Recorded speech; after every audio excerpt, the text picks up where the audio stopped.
Eh bien bonjour à tous, aujourd'hui une petite réception après la guerre, hein. Tout le monde l'a reçu sauf moi, je devais le recevoir hier, avant-hier, enfin bref, il y a eu des petits soucis de la FNAC. On va déballer ça tout de suite parce que j'en ai entendu du bien, du pas bien, finalement il est moins pire que ce qu'on pensait tout ça. Donc on va découvrir ça, si j'arrive à ouvrir le colis à la FNAC, qu'est-ce qui se passe? Voilà, après une petite galère, c'est ouvert, clac, on le sort, 1, 2, 3, pan! À l'endroit c'est mieux, gling!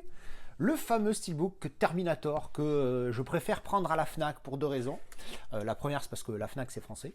Et la deuxième, c'est parce qu'ils ont des meilleurs emballages, c'est quand même assez important, que Amazon. Amazon les fatigués, j'ai reçu le Quiet Place Day One dans un état plein de POC dans tous les sens, évidemment, avec leur emballage de merde. Alors, le plastique enlevé, on va enlever la J-Card tout de suite, au moins c'est fait. Alors, on va regarder la J-Card d'abord. Alors, les détails ici. Donc, bon, édition FNAC, hein, normalement, il y a la VF pour ceux que ça veut. Alors, pour ceux qui la veulent, sous-titres français ici. Alors, Dolby Atmos, ça sera qu'en anglais. Et DTS HD Master Audio 5.1 français, espagnol, blablabla. Comme d'habitude, vous pouvez mettre pause pour voir les détails. Alors, ce fameux steelbook, que donne-t-il? Pif! Alors, nous avons une espèce de... quoi? J'arrive pas à bien voir. J'aurais dit zéro finish encore une fois, mais il y a une espèce un peu de glossy aussi ici. Donc on va dire que c'est un glossy light. Voilà, c'est pas un glossy foufou. Alors le visuel a fait débat. Pourquoi? Parce que au début je me suis dit mais putain mais qu'est-ce que c'est que ce truc ici? Tu vois, j'avais pas capté ce que c'était. Et en fait c'est une rue. C'est une rue de je sais plus là où Jean-Pierre il débarque là. Et donc ça fait rue qui fait aussi le. Alors pas trop fan. Voilà, je vous avoue que je suis pas trop fan.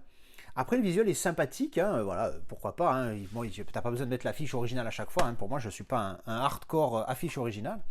Artwork interne, nous avons donc le disque ici 4K, le Blu-ray, donc qui est un nouveau master apparemment sur le Blu-ray puisque c'est pas le même design. Artwork interne, bon, un classique, hein, celui-là avec Schwarzy quand il était tout jeune. Voilà, et donc ouvert, boum. Eh oui, parce que je ne vais pas montrer le recto, le verso volontairement, parce qu'il y a une petite continuité. Qui est assez sympathique, on va dire. Voilà, continuité ici pour là. Alors les visuels sont sympas.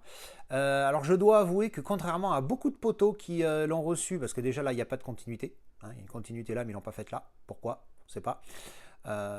Contrairement à beaucoup de potos qui au final avaient dit oui mais il est pas mal et finalement agréablement surpris, je vais le garder. Je m'excuse, non. Quand tu possèdes celui-là, parce que les gens qui m'ont dit ça possèdent aussi celui-ci, je dis non, quand tu possèdes cette masterpiece de steelbook, qui est pour moi un de mes plus beaux steelbooks, si ce n'est le plus beau, je veux dire non, tiens, glossy, type cadre, embossage du titre, embossage du Schwarzy là qui vient d'arriver, un visuel magnifique, avec un recto qui ne l'est pas moins. Non, je suis désolé, tu prends la galette, tu la mets là-dedans, et ça, tu t'en débarrasses. Non, moi, il n'y a pas photo, hein. Ce steelbook-là va repartir à la vente sans les disques, hein, parce que bon, les disques, il y a les masters dessus, donc on va les garder, tant pis, ce sera un steelbook vide.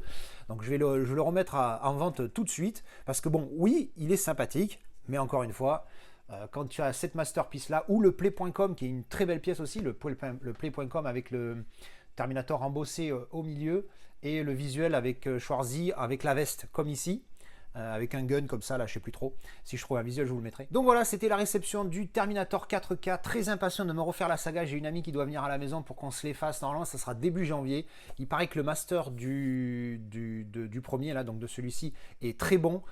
Qui a été, alors il est décrié parce qu'évidemment il y a les pro-grains, les anti-grains, donc moi je suis team anti-grain, donc il paraît qu'il a été nettoyé du grain, donc moi je suis très excité de le voir, hein. Moi je suis team qui a adoré le master du Terminator 2, hein, quand même, j'ai pas vu le 4K, que des extraits, le master 4K qui est porté sur le Blu-ray standard, puisque je ne regarde que la version longue, et il n'y a pas la version longue sur le 4K malheureusement dans T2, il est magnifique, hein, moi je trouve ça superbe. Donc du coup je suis très impatient de découvrir celui-là, apparemment approuvé par James Cameron aussi, voilà. Bref, eh c'était la réception de ce Terminator version UHD, merci d'avoir regardé cette vidéo, on en parle en commentaire, et à la prochaine, tchou bisous.